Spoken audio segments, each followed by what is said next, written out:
La famosa compañía White Star Line había comenzado a operar en 1871, cuando encargaron el primer Oceanic. Unos años más tarde, en 1874, la White Star Line encargó al primer Britannic y un año más tarde a su hermana SS Germanic.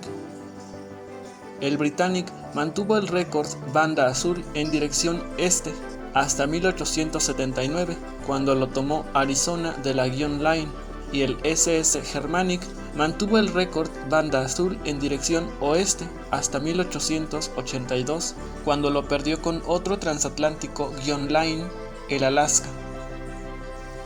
Aún ansioso por recuperar el récord banda azul, White Star ordenó dos nuevos transatlánticos, que rondarían las 10.000 toneladas brutas cada uno en 1887. Estos dos estarían diseñados para romper récords con una velocidad de servicio superior a 20 nudos. La primera de las dos fue nombrada RMS Teutonic y completó su viaje inaugural en 1889. Sin embargo, no logró batir los actuales cruces récord de la ciudad de París. Todas las esperanzas estaban en la hermana del Teutonic, que entraría en servicio en 1890, el RMS Majestic y el RMS Teutonic. Fueron conocidos como los primeros buques de la línea modernos debido a sus mejoras en la acomodación de los pasajeros, pues todos los buques anteriores de la White Star Line solo tenían dos clases de pasajeros, salón y entrepuente. Ambos barcos fueron diseñados para incorporar tres tipos de alojamientos, consistiendo en primera, segunda y tercera clases. La construcción del Majestic comenzó en 1889 en los astilleros Harland & Wolff de Belfast. La White Star había solicitado fondos para su construcción y la de su gemelo, el RMS Teutonic, al gobierno británico, propuesta que fue aceptada con la condición de que la Royal Navy dispusiera de los dos navíos en tiempos de guerra. El 2 de abril de 1890, el Majestic realizó su viaje inaugural entre Liverpool y Nueva York. Este primer viaje se realizó en 6 días y 10 horas, por lo que recibió la banda azul, condecoración ofrecida al transatlántico por realizar la travesía a través del Océano Atlántico en el menor tiempo, mérito que mantuvo durante solo 2 semanas, cuando le fue arrebatado por el RMS Teutonic.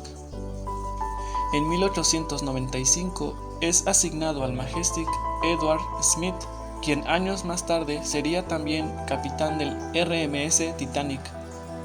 Cuando la Segunda Guerra Boer comenzó en 1899, Smith y el RMS Majestic fueron llamados para transportar tropas hacia la colonia del Cabo. Se realizaron 2 viajes hacia Sudáfrica, ambos sin incidentes. Entre 1902 y 1903, el buque pasó por una remodelación que incluyó nuevas calderas, chimeneas más altas y la eliminación de uno de los mástiles. Smith dejó el mando del Majestic en 1904 para asumir el mando del nuevo buque de la White Star Line, el RMS Baltic.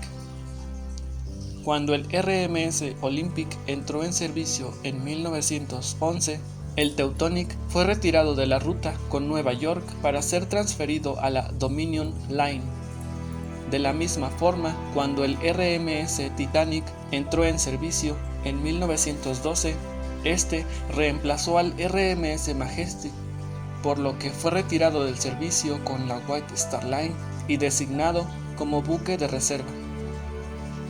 Cuando el Titanic se hundió el 15 de abril, el Majestic volvió a entrar en servicio para cubrir el vacío dejado por el buque naufragado.